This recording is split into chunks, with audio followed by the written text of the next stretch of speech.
Hello guys, good day. So today I would like to welcome you once again for another tutorial session.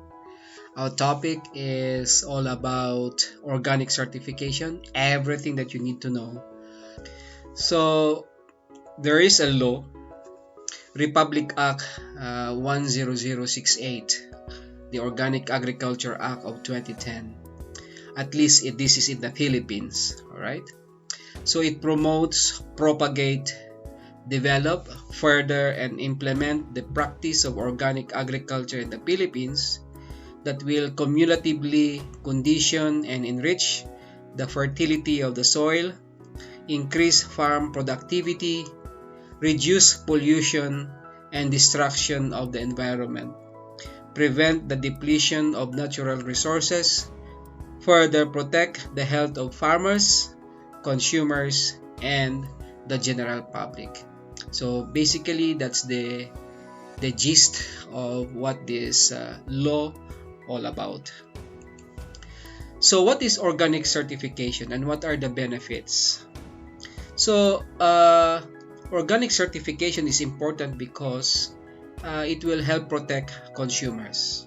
So I mean to say the food that we are or the crops that we are selling are organically produced, they are natural, and they are healthy, free of any chemicals or any other pesticides. It is an effective marketing tool. The moment we put on our label that our crops and our animals are organically produced and raised, then it raises the standards of our products. All right, and consumers are willing to pay premium for organically certified products. It adds value to the product, just like I mentioned. Consumers are willing to pay additional premium, especially if we are certified organic. So there are types of organic certification. The first is first party certification. It is certification criteria and rules are set and monitored by the farmer or the producer. So product cannot be labeled organic if we have first party certification. Yes, as farmers we can claim that our produce are organically grown, but we cannot put the label in the word organic in our packaging, in our label. The second is second party certification. So certification criteria and rules are set and monitored by the consumer. So our neighbors can even certify that our produce are organically grown, but then again product cannot be labeled organic. So we have the third party certification. The certification criteria and rules are set according to the Philippine National Standard for Organic Agriculture and monitored by independent organization accredited by the Department of Agriculture. This time, your product can be labeled organic, right? So these are some of the Department of Agriculture accredited certifying bodies, at least in the Philippines. We have NICERT, or the Negros Island certification. So if you want to contact them, you can call Armand Aquino with the number 0929 361 5213. By the way, the country code is +63. Another certifying body is the OCCP, or the Organic Certification Center of the Philippines.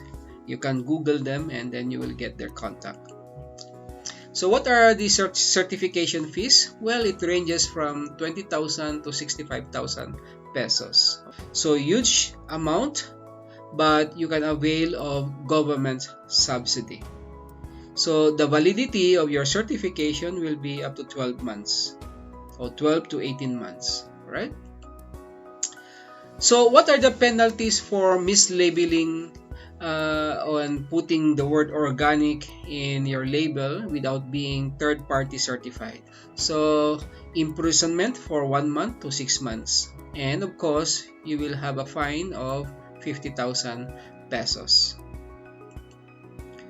So what are the stages of certification? Okay, first, the farm owner will apply for certification from the certifying body, and then the certifying body will send the application form to the farm owner, and the farm owner will fill up the application form and send it back to the certifying body for evaluation.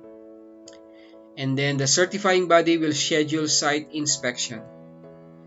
And during the inspection, a form is filled up by the inspector based on facts and documents available. So the certifying body approval committee will review the inspection form and decide whether we have passed or we have failed. Alright? And then if we pass, then a certificate is provided to the farm owner, and otherwise improvement will be made and back to step 1. Alright, so the whole process will take approximately 1 month. So what are some of the common questions about organic agriculture? And we're going to answer them here. The first question is, what is the conversion period from conventional to organic farming? So means to say, we have been doing conventional farming, use of pesticides and chemicals for the past many years. So what's the conversion period? Well, for annual crops like vegetables, rice, corn, it will take 12 months. So after abandoning conventional farming and you started now converting to organic farming, you can only apply for certification after 12 months. For perennial crops like banana, fruits, papaya, you have to wait for 18 months. Note, for lands heavily treated with synthetic chemicals over several years, you may have to wait for 3 years before you can apply for certification. But for new land or virgin land, no conversion period is needed or required. Another question is, I cannot find sources of organic seeds. Can I buy hybrid treated seeds from seed companies? The answer is yes, as long as these seeds are not GMO seeds and not treated with prohibited chemicals. Alright? So, another question, can I use raw manure to fertilize my vegetable crops? Example, my lettuce, my petchay, okay, arugula for human consumption? The answer is no. So, the use of raw manure is prohibited in organic agriculture due to the presence of pathogenic microbes, heavy metals, and residues of prohibited substances. So the raw manure must be decomposed properly before it can be applied to vegetable crops. Question: can I use synthetic fertilizer, growth hormones, and chemicals in growing my organic crops? Of course not. The use of chemicals is strictly prohibited in organic agriculture. My style of pasture for my livestock is nomadic. Is it allowed in organic agriculture? Yes, it is allowed. So nomadic or mobile roaming culture of livestock is allowed in organic agriculture. My organically grown pigs will be slaughtered in a AA standard slaughterhouse facility, but it is 5 hours away from our farm. Will I be allowed by the organic agriculture law? The answer is yes, because transport time to the slaughterhouse should not exceed 8 hours. Our slaughterhouse does not have standing facility. Can we use any hard material like hammer, mallet, or baseball bat to immobilize our pigs? No, the standing facility must be used and should be in good working order and should affect the deep laying parts of the brain in one act or one quick strike. Another question is hydroponic without chemical pesticide considered organic? Now, as far as the Philippine law is concerned, the answer is no. The organic agriculture is based on soil-based agriculture. So the concept is feeding the soil and the soil will feed the plant. So in hydroponic, although it is possible that is chemical free or pesticide free, it is not based on soil, at least for the time being. So maybe in the future, the law can be revised. My neighbor farmers are not practicing organic farming. Can I still be certified? The answer is yes, but there's a condition. As long as buffer zones are in place. So minimum of 1 meter distance from the neighbor farm. So with buffer crops like cacahuate in the perimeter. Or you plant any other crops that are taller, higher than your main crop. So that now they will be protected from the chemicals, pesticides that are being used by your neighbors. And also, water source must be passed through filtration pond if you are sharing water source. So at least now you eliminate those chemical residues that are present in the water. Can I feed my earthworms with commercially grown vegetables from the market and still use their castings as organic fertilizer or their poops? The answer is yes.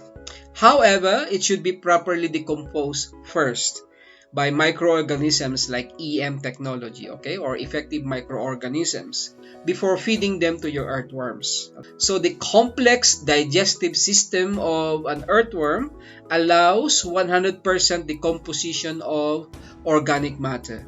So based on lab test, there is no trace of chemicals in earthworm castings already. Is night soil allowed in organic agriculture? Night soil is allowed in India, Thailand, and other countries, but not in the Philippines.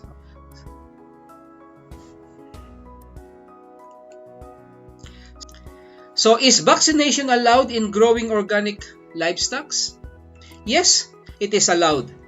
However, you won't need it if you will use effective microorganisms and other beneficial microorganisms.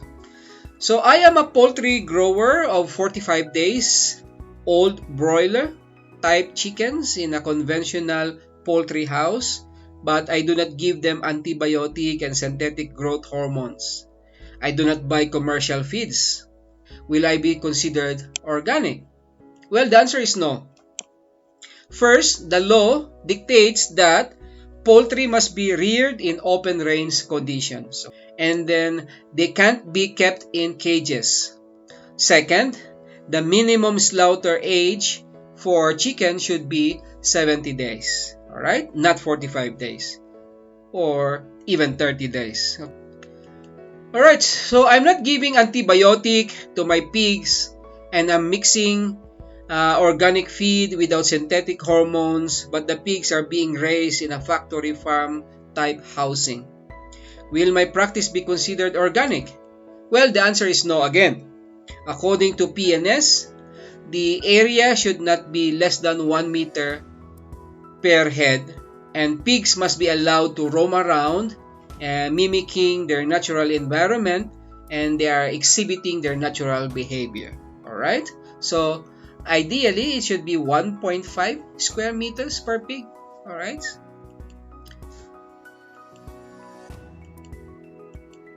Now, since the certifying body will be sending some teams to inspect the farm, so all areas will be checked for traces of prohibited substances like bottles of chemicals, pesticides, and so on and so forth. Containers, sachet, sacks, especially at the boundary areas, so between you and other farms.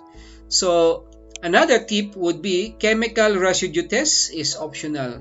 And then farm helpers, neighbors will be interviewed, okay, with regards to your practices. And then plant color will also be checked. And then of course, the inspection team will also look for traces of dead insects and they will be checked if there are some dead insects. Maybe it's because they suspect that you have sprayed chemicals, or there are traces of chemicals in the environment. Maybe if it is not you, maybe it is from your neighboring farm. Buffer zones or buffer crops will be checked. Again, especially if your neighbors are not practicing organic agriculture. Receipts for acquired farm inputs will also be checked because they need to find out where you source your seedlings and your other inputs. Your sprayers also will be scrutinized for any traces of chemicals and pesticide. Including your warehouses will be checked. So another indicator that you are practicing organic agriculture is if there are presence of beneficial insects like spider, dragonflies, and so on. These are beneficial insects, by the way. But if you're using chemicals, you're spraying pesticides, these spiders, these dragonflies, including bees, won't be around in your farm. Good. So, knowledge is a gift that we cherish. Keeping it from others is sterility, while sharing it with others is legacy. Alright, so I hope you learned something today, and all the best. Good luck. So, until next time, enjoy the rest of your day. Tumsifu Yesu Kristo, milele na milele. Amina. Mungu awabariki. Take care and keep safe.